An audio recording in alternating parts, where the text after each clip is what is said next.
Hey guys, it's Nightwing19 here with my review for episode 7 of Arrow. Now, as usual, I'm going to give you a recap of the episode, give you my overall rating, and right down to my top 5 moments. So, starting with the recap, Oliver begins investigating a new killer in town who murdered Isaac Sandler, with the killer using a bow and arrow and left his body dressed up as the Arrow. Following a lead, Oliver learns that the copycat vigilante is a former cop named Carrie Cutter, who goes by the name Cupid and is obsessed with Arrow. Carrie uses a former CI to track down Oliver's hideout.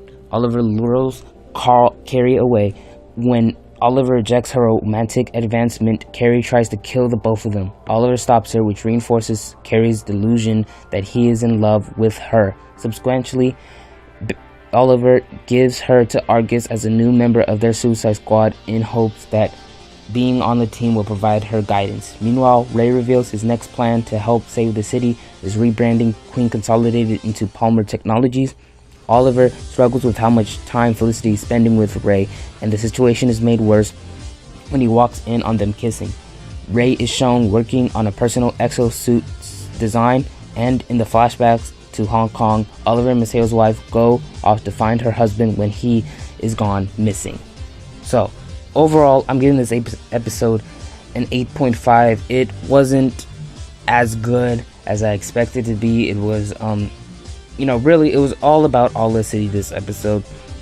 Like, they addressed it in the beginning of this season, the first episode of this season, and then they just really left it until this episode. So, at that moment, I didn't, care so much about it. Like, I like the idea of Olicity going on, but this episode made me like Olicity a bit less, due to the fact of how they addressed it so late. The relationship between Cupid and Oliver, they're trying to set that up between Felicity and Oliver, like trying to mirror that relationship, but I just didn't see it working as well. It was kind of like a sad love story. And then, the situation was even made worse, like when Oliver walks in on Ray and Felicity kissing, so that was just heartbreaking for me. I just really felt bad for Oliver at that moment. So I just didn't like this episode, particularly of the element that they brought in with Oliver and Felicity's relationship right now. So that's why I gave this episode an 8.5. But they did play Cupid's origin right in the comics. She is given super strength and stuff like that, but they didn't really play it out like that on the show. She was attacked by Miracle soldiers, and like everybody knows, Miracle soldiers are strong, so they showed that kind of element there being played. They also show like how obsessed Cupid is with Oliver. In the comics, she's saved by Oliver from her abusive husband, then she gains an obsession with her. But on the show, she wasn't being abused, or she was being abused, but not by her husband. But they do show that Oliver saves Carrie. So, those are just elements from the comics that are brought on. If you don't know, Cupid was created by one of the showrunners, I think Mark Guggenheim or Andrew Kreisberg, I'm not really sure. But besides from that, we saw Ray Palmer's A.T.O.M suit. Not really like his full suit, just a hologram of it, but it looked really awesome, and hopefully we get to see it soon in the back half of the season. I'm really looking forward to that. And in the flashbacks, we saw Tatsu bringing in some katana aspects, her being a master swordswoman, not a swordsman, but we just see her using her sword, and hopefully we see katana in present day. And then at the end of the episode, we see Captain Boomerang, who is going to be the villain of next week's episode, which is a crossover event between Flash and Arrow. So what's happening is that Team Arrow goes to Central City to look in on the Boomerang case. They help Barry fight a villain, and then after that, Oliver returns back to Central City, and I think that Barry comes along with them to help them find Captain Boomerang. So, that's how it's coming into play there. So Captain Boomerang is the big villain of this whole crossover event.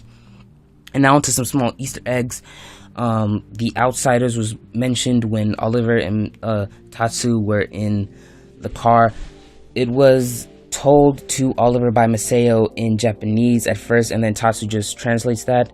And then Cupid being on the Suicide Squad, Diggle had mentioned that Cupid is nuttier than the last woman that was on the squad, which does make a reference to Harley Quinn, which we did see in season 2, the first episode where the Suicide Squad was brought up.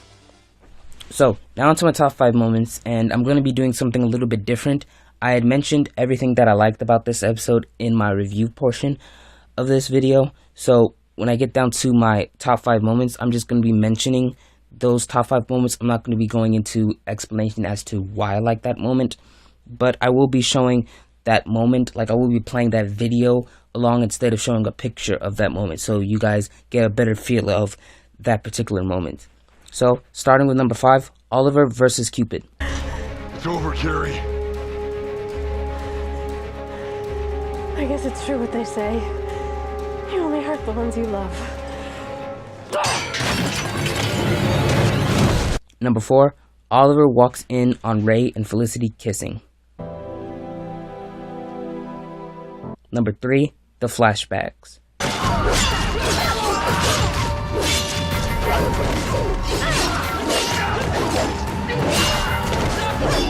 Number 2, Captain Boomerang end credit scene. See, that's the thing about her work.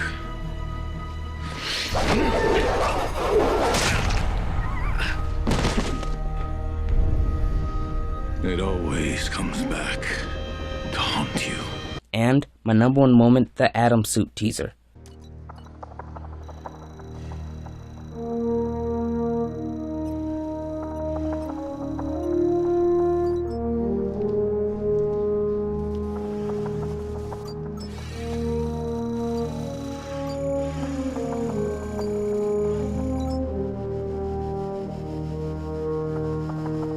And that is it for my review for episode 7 of Arrow. What did you guys think? Did you like this episode? Leave me your thoughts on the comments below. And remember, I'll be doing reviews for all episodes of Arrow this season. Be sure to subscribe to catch them. Subscribe to my other channel, Jedi Knight for 50, for fandom vids. Follow me on Twitter, Instagram, Facebook, and Tumblr. I just recently made it. For updates on Arrow, The Flash, and more. Thank you so much for watching. Bye.